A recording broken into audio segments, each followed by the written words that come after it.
Deixa eu ver aqui esse currículo dela. Olha, advogada no Brasil e em Portugal, graduada na Universidade Federal de Pelotas, mestre em Direito e Justiça Social pela Universidade Federal do Rio Grande, especialista em Direito de Família e Direito Penal e Processo Penal, pesquisadora na área de Política e Direito das Mulheres na América Latina e na União Europeia.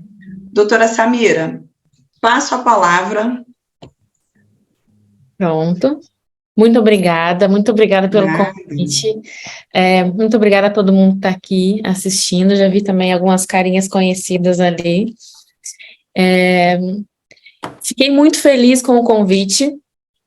Inicialmente, imaginava que fosse mais uma questão prática mesmo, que fôssemos tratar mais de uma questão prática, que fosse talvez um interesse mais de quem estivesse assistindo, como funcionava a advocacia em Portugal, essas questões assim, mas fiquei muito feliz quando percebi que havia também esse embasamento mais teórico, assim, eu estava tentando puxar para esse lado, porque é algo que vem me incomodando muito aqui em Portugal, e vocês vão entender o porquê agora, quando eu começar a falar um pouquinho. Embora o tema do painel seja, não é, mulheres negras e feminismo, e esse não seja o meu lugar de fala, e eu também gostaria de deixar isso muito claro, porque é um pouco complicado de a gente trazer uma visão que talvez não represente exatamente, né, o que as pessoas vivenciam, e eu sempre gosto de ter muito cuidado com relação a isso, assim, de falar a partir mesmo do meu ponto de vista e do que eu estudei, mas também do que eu vivencio, porque acho que é até mais importante do que isso. Mas ao longo da minha trajetória, eu sempre estudei direitos da mulher, porque sempre tive interesse nisso, até pessoal, por questões pessoais também, mas sempre tentando visualizar de um ponto de vista mais epistemológico, de por que o conhecimento, por que o sistema jurídico não nos alcança, não abrange todas as nossas demandas, nem identifica quais são as nossas necessidades. Isso, claro, de um ponto de vista que até então eu tinha, de mulher brasileira, né, de mulher latino-americana. E quando eu comecei a estudar isso, foi durante o mestrado, eu me deparei com algumas questões que para mim eram óbvias, que advinham até da questão histórica mesmo, de como os direitos da mulher se desenvolveram na América Latina. Para mim era natural que aquele processo de desenvolvimento que se deu na América Latina, vindo de lutas, de muitas pautas feministas muito ligadas à interseccionalidade já, mesmo que antes até da gente falar nesse conceito, né, de interseccionalidade, mas eu acho que a história do feminismo latino-americano se desenvolveu já baseado nisso, porque embora nós tenhamos importado o feminismo europeu, lá no início do século XX, mas logo a gente identificou que não correspondia às nossas necessidades exatamente. E isso, de certa forma, foi até, talvez pela característica mesmo colonial que a gente tem no Brasil, em todos os países latino-americanos, isso foi, de certa forma, até forçado contra a gente, porque era aquela cobrança, assim, ok, nós estamos iniciando uma luta feminista, nós estamos aqui pedindo o nosso direito ao voto, então pronto, nós conseguimos o nosso direito ao voto, mas por que não está legal? Por que ainda não está correspondendo ao que a gente precisa? E nesse momento eu acho que a mulher brasileira identificou que nós não éramos o espelho da mulher europeia. Não adiantava nós importarmos uma agenda feminista europeia, porque não ia nos satisfazer a todas as nossas necessidades e aos direitos que nos eram negados e nem nada disso. Isso porque, e aí depois que eu vim para a Europa, eu consegui enxergar mais ainda forte, até na pele isso, nós, como mulheres brasileiras, não somos mulheres brancas, nenhuma de nós. E por mais que nós vivenciemos isso no Brasil, todos os privilégios que a gente tem por ter uma pele clara, por ter características de uma mulher branca, mas mesmo epistemologicamente falando, do ponto de vista dos países da metade norte, né, do globo, global, nós não somos vistas dessa forma, nós não somos equiparadas às mulheres brancas europeias de jeito nenhum. Então, essa identidade, essas características que a gente começou a identificar, eu acho que lá por meados do século XX, é que fizeram com que na América Latina nós tivéssemos tanta luta por direitos que correspondessem a essas necessidades da gente. Então, o Brasil teve, os outros países também, o Chile tem um histórico muito forte de luta feminista até hoje. Nós tivemos conquistas na América Latina que não se vê fora daí. Como, por exemplo, a Constituição de 2009 da Bolívia, que traz, inclusive, a própria linguagem ali, quando fala do cidadão, é o cidadão e a cidadã, é o homem e a mulher. E essas questões que foram muito, de uma perspectiva da filosofia mesmo feminista, crítica, para mim era algo lógico, e que seria encontrado em qualquer lugar para onde eu fosse estudar, e talvez mais até na Europa, porque é onde a gente sabe, né, que é onde o feminismo, o movimento feminista, se não surgiu, mas ganhou força, e historicamente, então, para mim era uma coisa muito óbvia isso. E não é o que acontece. Não é o que acontece, e é o que eu agora comecei a pesquisar mais sobre isso, com a intenção de entrar aqui para o doutorado, para tentar entender por que, afinal, nós temos países bem desenvolvidos, economicamente falando, e temos direitos tão básicos da mulher negados, enquanto que no Brasil nós temos esses direitos reconhecidos, embora seja muito difícil de aplicar, porque nós temos uma sociedade extremamente machista, e muito do meu estudo depois acabou vindo para esse lado, para tentar entender por que, afinal, o direito como um produto, né, um produto da sociedade, não poderia não ser machista, porque, afinal de contas, a sociedade é machista, a estrutura é machista, então o produto dela não tem como não ser, faz parte, é uma coisa endêmica. Então, por mais que seja difícil de a gente aplicar os nossos direitos no Brasil e na América Latina, e é muito difícil, mas eles existem. Eles estão reconhecidos em algum lugar. Existe doutrina sobre isso. Eu consigo jurisprudência falando disso. Se nós levarmos isso adiante, como tem acontecido muito com esse movimento da advocacia feminista, né, de trazer as pautas mesmo, de reclamar, de jogar as coisas na mídia, olha o que está acontecendo. Agora me recordo de um fato mais recente, eu acho que foi aquele da audiência da Mariana Ferrer, e que acabou depois resultando em uma lei que proíbe a violência processual. Isso é impensável aqui na Europa. Isso é impensável. Isso não existe aqui. Então, essa identificação, mais uma vez voltando, né, embora eu não esteja aqui para falar não me sinta legitimada para falar sobre mulheres negras e o que elas sentem e vivem, mas essa identificação que todas nós, mulheres, como eu gosto de falar da metade sul global, sentimos, porque, de certa forma, toda aquela carga histórica que veio da própria mulher negra, né, que tem uma autora que eu gosto muito brasileira, que é a professora Lélia Gonzalez, que ela fala que a mulher negra ela era dividida em 3 categorias, que era a mãe preta, a empregada doméstica e a mulata no sentido de exploração mesmo sexual, de corpo destinado à exploração sexual. Isso é algo que qualquer mulher que saia dos países latino-americanos hoje, que venha para cá, vai vivenciar, sendo preta ou não sendo preta. Claro que para a mulher preta isso é muito mais pesado, é muito mais difícil, mas nós precisamos encontrar esse eixo assim, de identidade comum, que é para que a gente consiga trazer para cá o que nós conseguimos fazer aí, que é o que eu agora venho tentado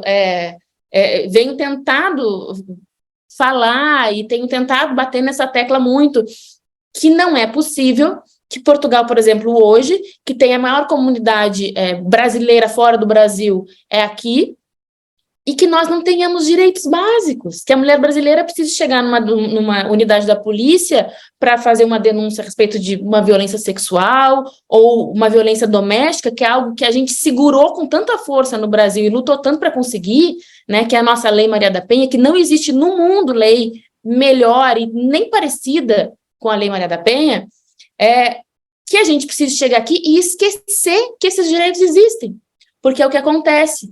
E eu acho que isso é muito... Por quê? Porque aqui, historicamente, o desenvolvimento, né, da sociedade aqui, eu acho não, com certeza, não passou pelos mesmos níveis de percepção de identidade que nós passamos no Brasil, que foi o que eu falei no início, não teve isso. Então, sempre foi uma coisa assim, ó, desde a Revolução Francesa, se há igualdade entre homens e mulheres, se há igualdade perante a lei, tá tudo bem, tá tudo igual.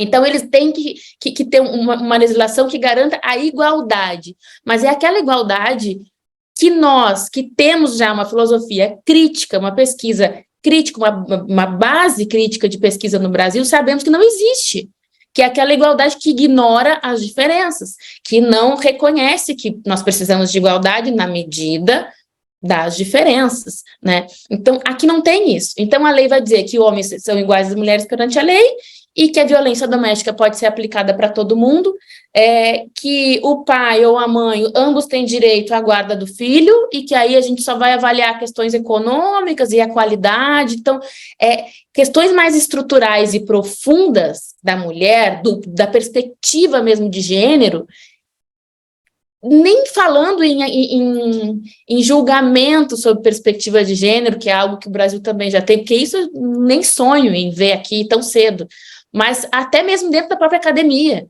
pesquisas que tratem isso, a realidade da mulher é diferente. Por que a gente precisa de garantias que parecem óbvias, mas que precisam estar na lei porque não são óbvias na prática, né? Então, isso aqui não existe. E essa agenda feminista deles, neoliberal, uma coisa meio estranha, até esquizofrênica, porque a maioria dos países nem tem um governo neoliberal aqui, mas o pensamento feminista é assim. Então, eles são muito focados em direitos, aquela coisa, meu corpo, minhas regras, ninguém pode mexer comigo. São situações que são importantes também para toda mulher, porque nós precisamos de segurança, claro, em todos os lugares que eu vou, se eu disse não, é não, e a gente sabe disso, mas essas questões mais estruturais de, por exemplo, por que uma mulher, quando divorcia, e de repente parou a sua vida, não estudou,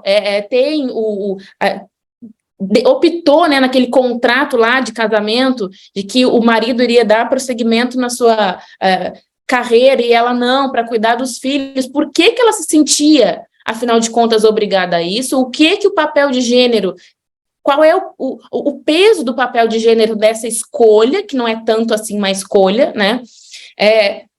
Para que no momento da separação ela tenha alguns direitos, como, por exemplo, a pensão alimentícia, essas coisas todas. Então, esse olhar mais profundo mesmo das questões de gênero, do papel de gênero e da desigualdade que advém disso e que não é uma escolha da mulher e que não adianta eu dizer que porque eu estou trabalhando hoje eu tenho uma realidade e direitos iguais ao do pai dos meus filhos, porque eu não tenho. Isso é um fato. Mas esse pensamento todo a gente só encontra, eu pelo menos até hoje só encontrei em feministas latino-americanas. Porque aqui, norte-americanas também, mais antigamente, né, do feminismo negro e tudo, mas aqui, no pensamento feminista europeu, não tem. Então, a lei deixa mesmo muito, muito a desejar. Quando a gente vem trabalhar aqui, quando eu vim para cá, eu estava acostumada já a trabalhar, só trabalhava com mulheres no Brasil. E E eu estava acostumada, eu inclusive falava nos cursos e coisas que eu dava assim, aqui, gente, assim, ó, por mais difícil que seja, você pega a Lei Maria da Penha, bota embaixo do braço, leva para a delegacia e não sai de lá antes de ter os seus direitos garantidos para as advogadas, né, que iam acompanhar clientes e tal. E aqui isso não existe, por mais que a gente tente, a gente não consegue fazer as coisas, porque a legislação não nos dá esse respaldo, não tem isso. E para a mulher imigrante, que é essa mulher, que seja ela branca ou preta, mas que, na verdade, não é nenhuma coisa nem outra, né? Como a Lélia Gonzalez dizia, né? Que nós não somos americanos e nem latinos, nós somos americanos, porque é isso, nós não temos as características, embora eu não seja europeia, eu também não sou africana e eu também não sou americana só, nós somos todas mestiças. E é com essas qualidades que vêm lá do início do século XX, do mestiço inferior, do ser humano inferior, menos inteligente, menos capaz, que tem que ocupar subemprego, que tem que servir a exploração sexual, é com essas qualidades que a gente chega aqui. E aí não importa se você tem formação, se você não tem, se você é professora, se você é advogada, se você é doméstica, você é vista assim aqui.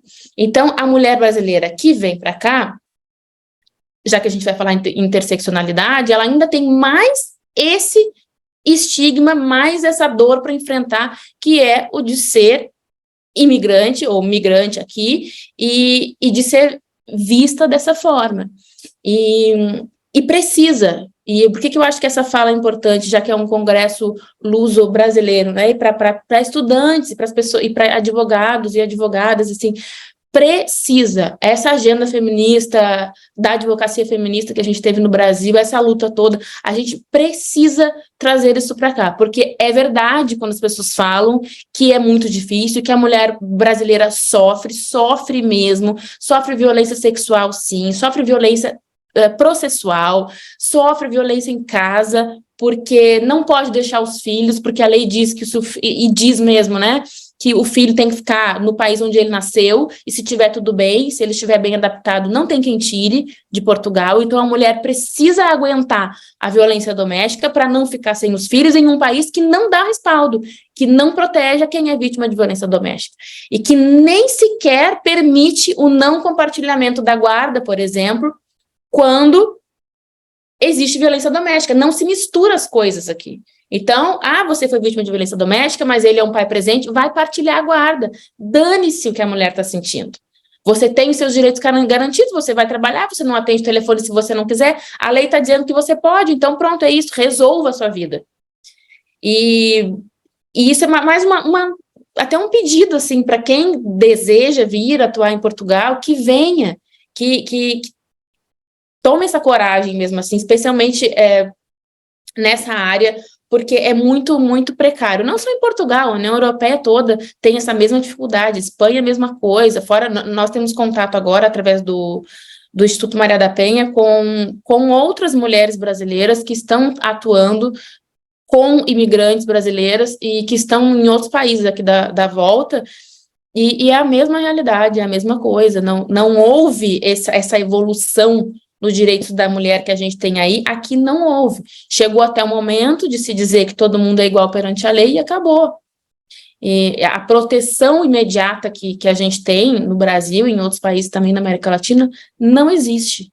Então, é uma luta para construir isso, é o que a gente está tendo que fazer aqui, construir jurisprudência, convencer os juízes, porque tem aquela cabeça, né, de que a brasileira toda é prostituta, então, se com certeza alguma coisa boa, alguma coisa errada ela fez para estar ali. Então, esse processo, eu acho que hoje o momento da União Europeia nessa questão, dentro, né, dos direitos da mulher, do desenvolvimento, da evolução dos direitos da mulher, é de enxergar o que nós, na América Latina, já sabemos, que a igualdade formal não é igual à igualdade material, e que nós precisamos identificar que somos diferentes, que temos questões específicas, necessidades específicas que são urgentes, a curto prazo, para poder garantir que a gente continue lutando pelas que virão a longo prazo, né? Mas que é o direito à vida, o direito a uma vida digna, uma vida sem violência, isso é básico. E isso aqui ainda não consegui visualizar. Obrigada, doutora Samira. Realmente são muitas questões, né, em relação à violência doméstica. A Lei Maria da Penha, ela é a terceira melhor lei, né, no mundo. E você aqui, a gente encontra, puxa, o Brasil tem a melhor lei, mas e a eficácia dela? Exatamente. A gente sofre tanto, né, nós temos a melhor lei, mas a gente não consegue colocar em execução tudo aquilo que a Lei Maria da Penha fala, sem contar o tempo que ela levou para ser aprovada. Mas eu não vou me alongar aqui, não, eu vou chamar a doutora Adna, deixa eu ver aqui o currículo dela, gente. Boa tarde. Eliadna Wagner, advogada, mestre em políticas públicas, especialista em antropologia e diversidade étnico-racial. Então, eu vou passar a palavra para a doutora Adna e depois a gente volta. Doutora Adna, 20 minutinhos, tá bom? Boa tarde, Janaína, boa tarde, colegas, boa tarde, Samira. Eu achei muito interessante esse discurso em relação à questão das leis, que nós temos um aparato normativo muito maior, inclusive a Lei Maria da Penha, que em termos mundiais, né, ela é elogiada, né. Nós temos também o Estatuto da Criança e do Adolescente, que ele até hoje ele é elogiado em termos mundiais. E o que acontece no Brasil entre o conteúdo normativo e a sua prática, né? Nós estamos aqui no Brasil, estado do Espírito Santo, e o Brasil, ele tem um índice enorme de violência contra a mulher, de feminicídio. O Espírito Santo, então, ele se destaca na questão do feminicídio, apesar de nós termos tantas leis protetivas, né? A questão da mulher negra, então, que apesar de nós sermos a segunda maior nação negra fora, não, a primeira maior nação negra fora da África, mais da metade dos brasileiros se declaram negros. E a população feminina negra é o maior contingente populacional do Brasil. E ela está na superfície da pirâmide socioeconômica, ela é quem mais sofre violência, é a mulher negra, ela é que fica mais em subempregos e subrepresentações. A questão maior é a representatividade, os espaços de poder, o acesso aos espaços de poder, que essa é a grande diferença entre o seu conteúdo normativo e a aplicabilidade da lei. Os nossos juízes, né, nós temos um quadro de magistratura extremamente, praticamente, homens brancos. Nós vemos nos espaços de poder composto por homens brancos. E quando a mulher negra, quando ocorre da mulher conseguir espaços de poder, é a mulher branca.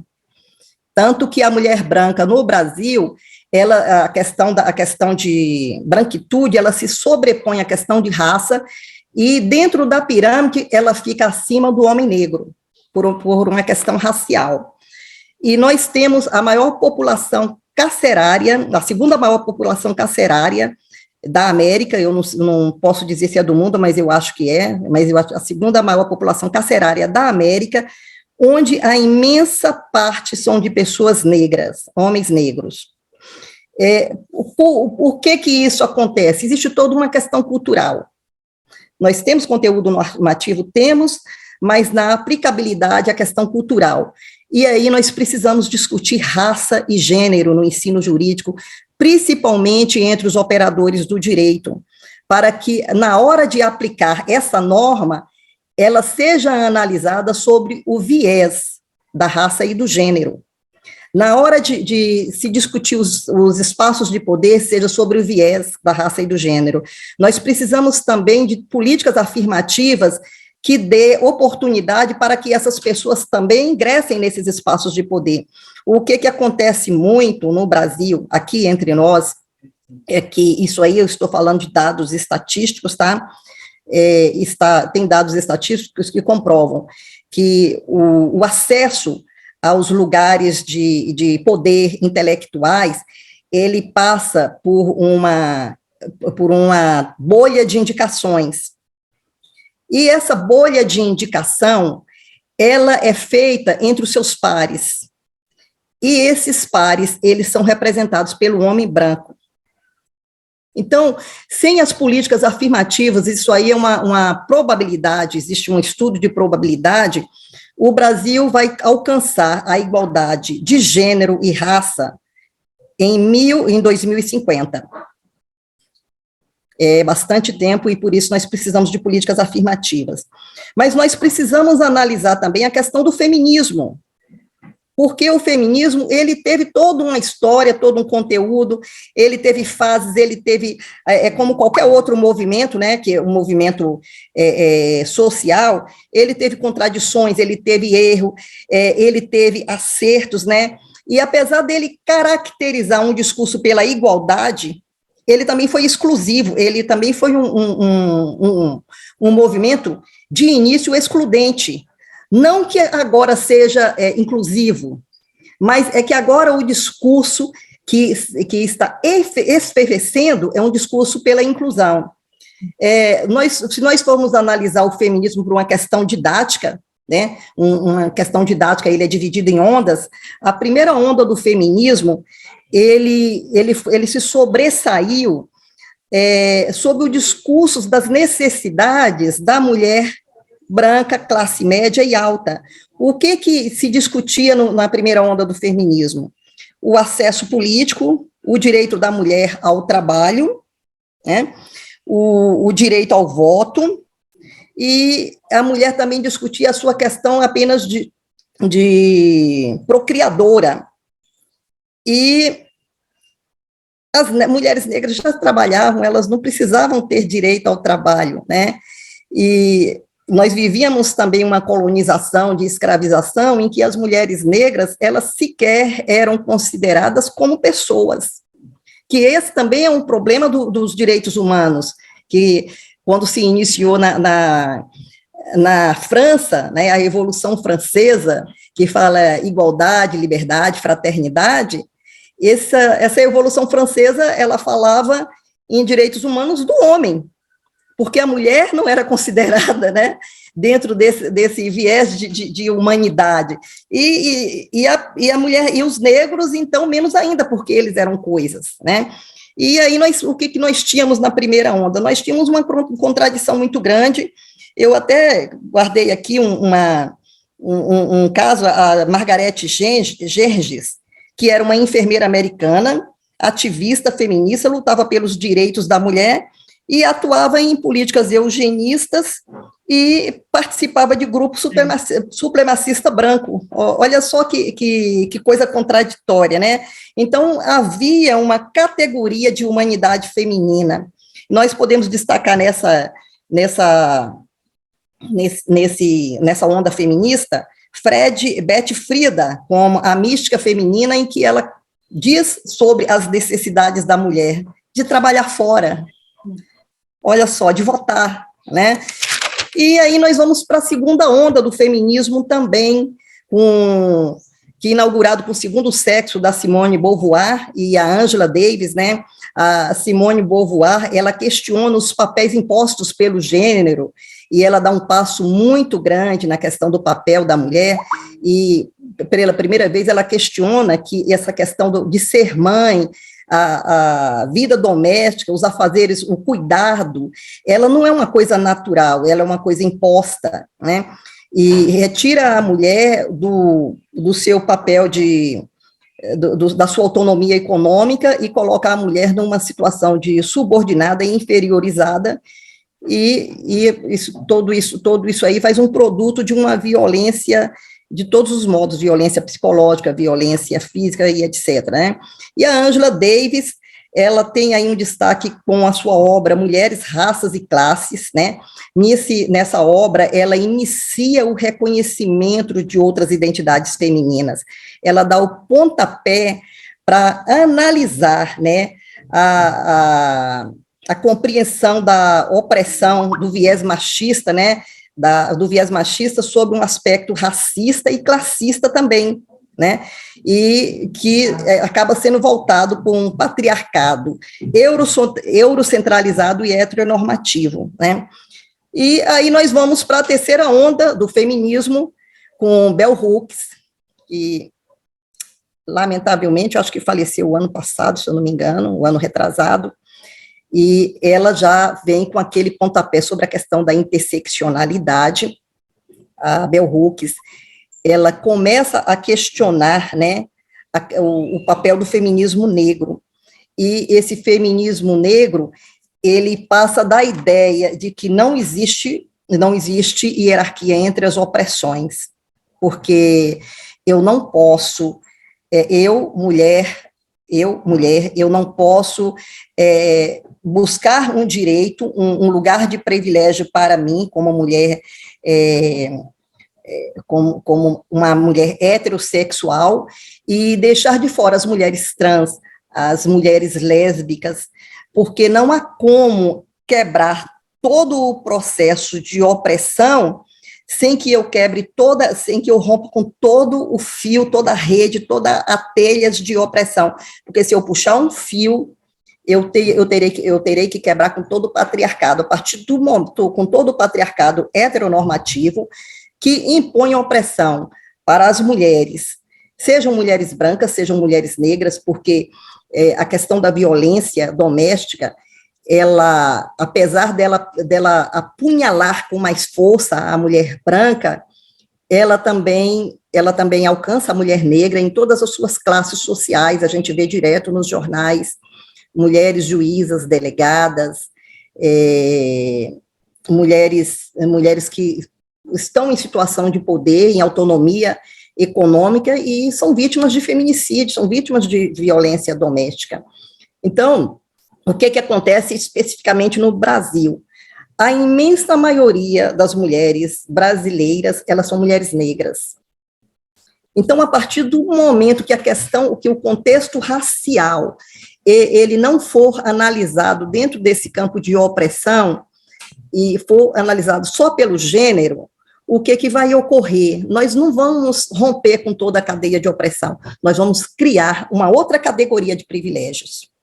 E essa categoria de privilégios, essa bolha de proteção que a gente acha que criou, na verdade, ela não rompe a opressão, ela dá uma ideia, dá um sentimento de estabilidade que, na verdade, não existe, porque as mulheres, não importa qual seja o posicionamento dela, ela, numa rua escura ou numa situação de vulnerabilidade, ela pode ser uma mulher negra, ela pode ser uma juíza, ela pode ser uma intelectual, uma professora, ela vai ter medo do estupro. É uma coisa que os homens não temem, né? Os homens têm medo do assalto, a mulher, ela vai ter medo da violência sexual, ela vai ter medo... Oi? Alguém está no... Ela vai ter medo da violência doméstica, né?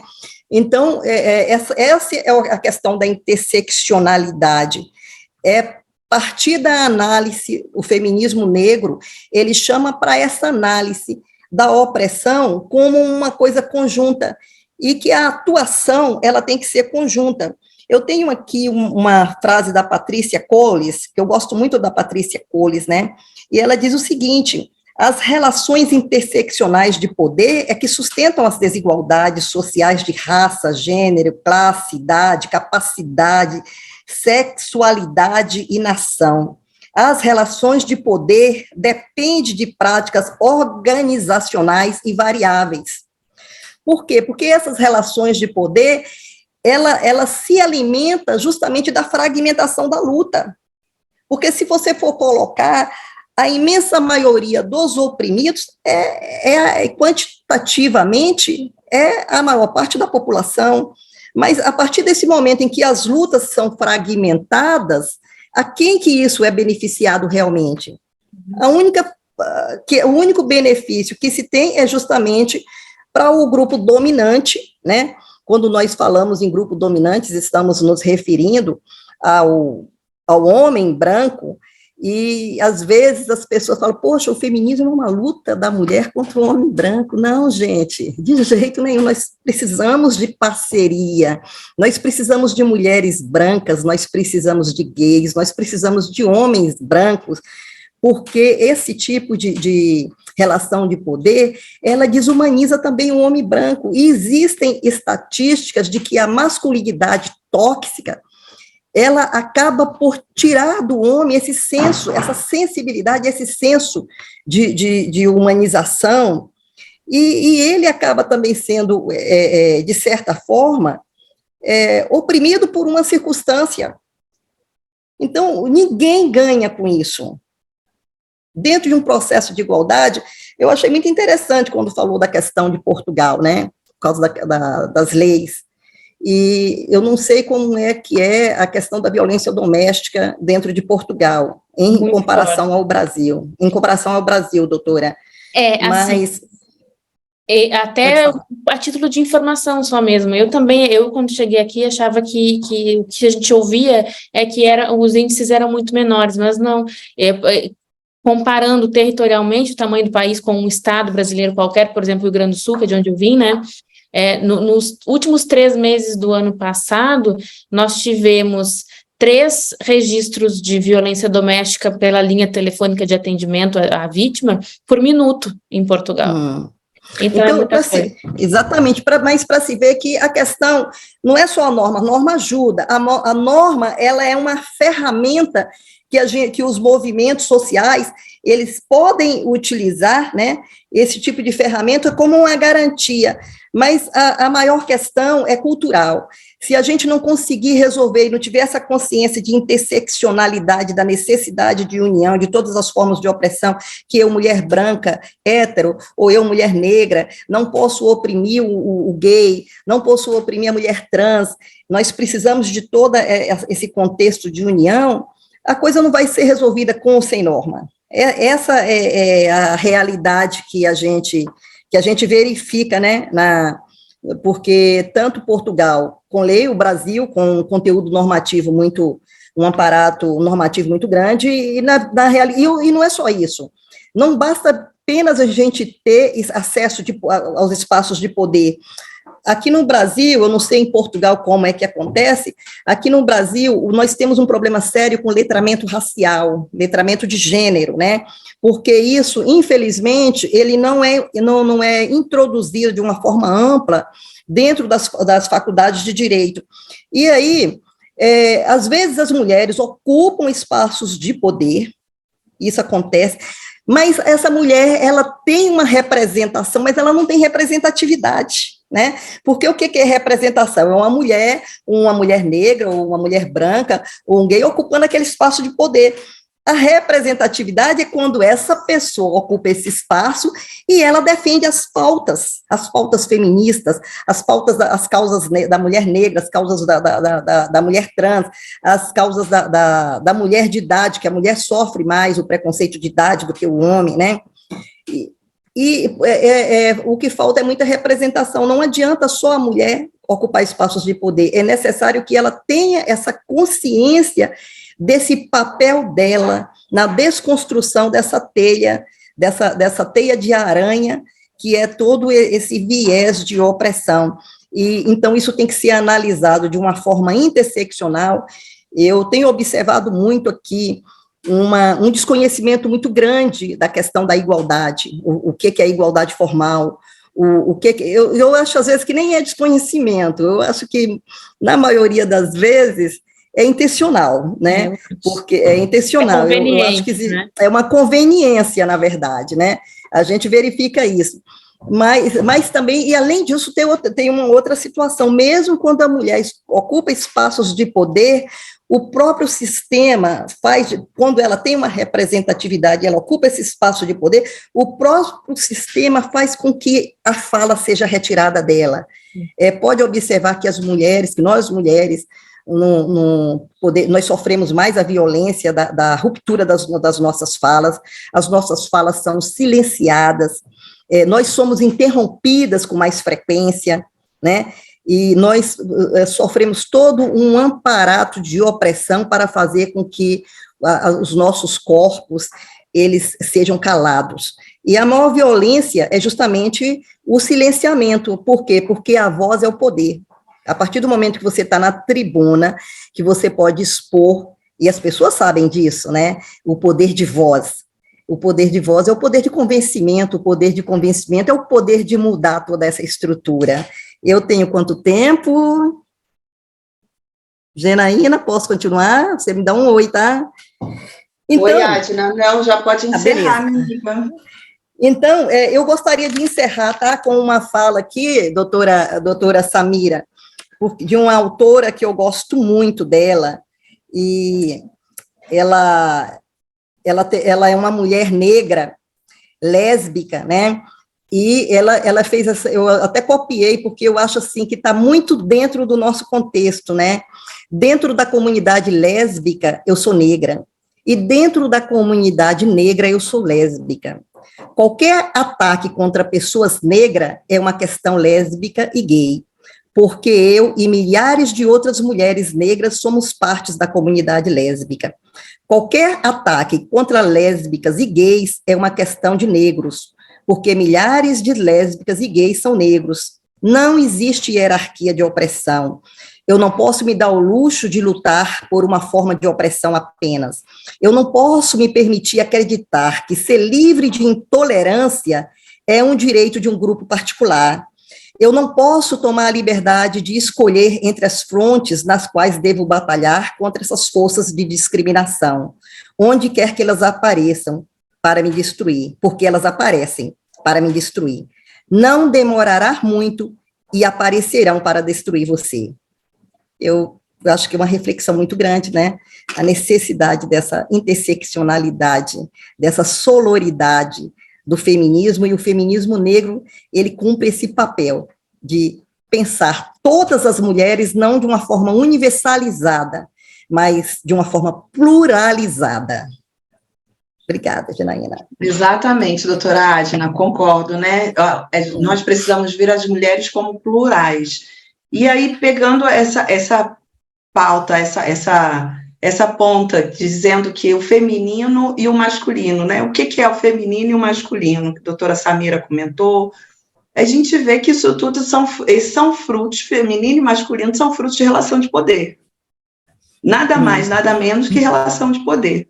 E aí, comparando Brasil, Europa, né, Portugal, enfim, a gente vê que tem a dominação masculina. E quando a gente fala de dominação masculina, eu aproveito a oportunidade de ter homens aqui presentes, que nós precisamos exatamente de homens apoiadores, né, que estejam lado a lado nessa caminhada conosco. Quando a gente fala de dominação masculina, nós estamos falando da tal estrutura do patriarcado, né? Que todo mundo fala, puxa, o patriarcado, o que é o patriarcado? É uma dominação masculina. Ele vem desse histórico de dominação masculina, e tanto com a mulher negra quanto com a mulher branca, independente, e com essas relações que elas são as interpessoais, como o patriarcado atua. Ele atua com a violência doméstica, com a violência sexual, né? E se formos considerar também a estrutura social hierárquica, ele vai moldando essas relações até que se chegue nas relações institucionais, inclusive no direito, na aplicação do nosso judiciário. Então, olha como o patriarcado, ou seja, a dominação masculina, ela é forte e ela trabalha com com marcadores. E quais são os marcadores sociais, que a gente chama até que são as desigualdades de gênero, né? É raça, é a classe, é a escolaridade, é a origem, etnia, é a deficiência, é a idade, identidade de gênero e sexualidade. Então, quando a doutora Samira comenta que, puxa, eu estou sofrendo isso aqui em Portugal, né? Observe, é o patriarcado, é a dominação masculina atuando como atua aqui também no Brasil. E no mundo inteiro, né? E no mundo inteiro. Sim. Aqui nós também temos a Convenção Interamericana, né, que fala, ela trata das garantias, né, contra o racismo, a discriminação racial e as formas correlatas de intolerância. Enfim, nós temos também os instrumentos, as convenções que nós podemos atuar e trazer para o nosso lado do direito, trazer para a nossa petição, para a nossa peça, né? Eu teria aqui algumas outras autoras para falar, mas o meu tempo é pouco, eu teria que pedir a Janaína para aumentar o tempo, porque eu quero deixar um espaço para perguntas. E o que eu posso dizer para vocês, para até pegar esse ponto em relação aos direitos humanos, né? Puxa, mas as mulheres há tanto tempo, por que isso não foi debatido antes? E aí eu explico para vocês. Antes de 1992, que foi a Conferência de Viena, antes de 1992, nós tínhamos lá a violação dos direitos humanos. Ok, as que são vivenciadas por homens e as que são vivenciadas por mulheres. Mas quando a questão das mulheres, quando se falava de estupro, enfim, assédio sexual, algumas dessas questões eram em relação a mulheres, as instituições não sabiam muito bem se era direitos humanos ou não.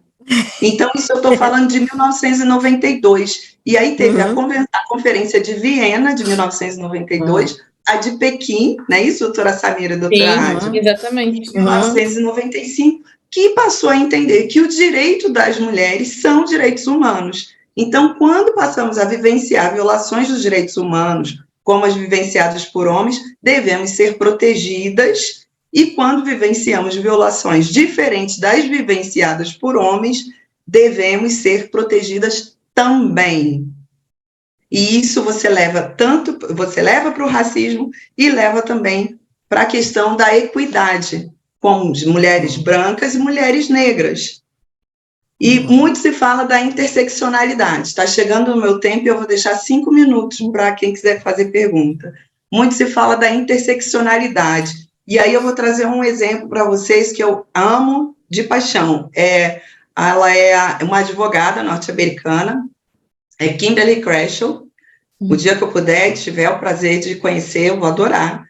E ela fala sobre interseccionalidade e ela dá um exemplo para a gente tratar isso no dia a dia nosso. Tá? Imagina uma via que você tem um cruzamento. E no meio dessa via você tem 4 vias, né? Aqui e aqui. Bem, 2, na verdade. Uma aqui e outra aqui. E no centro você tem uma mulher. E aí você imagina uma mulher ali. Essa mulher, ela é uma mulher com deficiência, ela é uma mulher candomblessista, ela pode ser uma transexual e uma mulher branca. Quantas opressões essa mulher sofre? E aí, vamos tirar essa mulher branca, vamos colocar uma mulher negra. Ela sofre as mesmas opressões que aquela mulher branca sofre. Então, esse é um pensamento de interseccionalidade. E você pode levar isso para a sua vida, né? Para a petição, para o seu cliente, para a sua cliente, para a colega. Enfim, eu vou encerrar aqui, porque senão eu vou me alongar, e eu só vim hoje para ser mediadora. E eu amei, se a gente pudesse, a gente estaria aqui conversando muito mais. Adorei também. E eu vou abrir para perguntas. Alguém tem perguntas? Boa tarde. Boa tarde, Renan. Deixei uma pergunta no chat para a doutora Samira. Não sei se... Não vi, mas eu queria, de antemão, parabenizar a fala tanto da doutora Eliadna quanto da doutora Samira. É uma fala apaixonante. Ainda bem que eu fiquei aqui, nesse GT. Eu posso reproduzir a pergunta aqui, doutora Janaína? Claro. Claro. Aqui, no Brasil, quando o agressor, ou agressora, eventualmente, praticam a violência doméstica e essa violência atinge diretamente o filho. Via de regra, não se defere guarda compartilhada. Como que isso acontece aí em Portugal, tendo em vista que a senhora disse que a preferência aí, aqui também é assim, mas a preferência aí é pela guarda compartilhada a todo custo? Na verdade, não é nem a preferência, é mesmo a regra. Precisa algo muito grave acontecer para que não se aplique a guarda compartilhada. E pior, além da guarda compartilhada aqui, eles também têm uma tendência muito grande à guarda alternada, que também é super comum e quase todos os casos é tentado aplicar a guarda alternada, e quando a gente prova que tem algum elemento ali que não permite isso, eles não aplicam, mas é quase sempre. CJ, no Brasil, já decidiu que não se mistura a violência doméstica com o direito de família. Então, a não ser que tenha atingido mesmo diretamente a criança, aí não é o emocional da criança, nada disso importa. É realmente a violência física ou moral, mas tem que ter sido diretamente a criança. Senão, não existe possibilidade de não aplicação da guarda compartilhada. Muito obrigado pela resposta, satisfatória demais. E só, se me permitem, eu gostaria de dizer que eu fiquei assim entusiasmado quando tanto a senhora disse, depois disse que não há hierarquia de opressões. Super interessante, muito profundo a gente, de fato, entender que opressão é opressão, seja ela qual for. Parabéns, parabéns. Muito obrigada.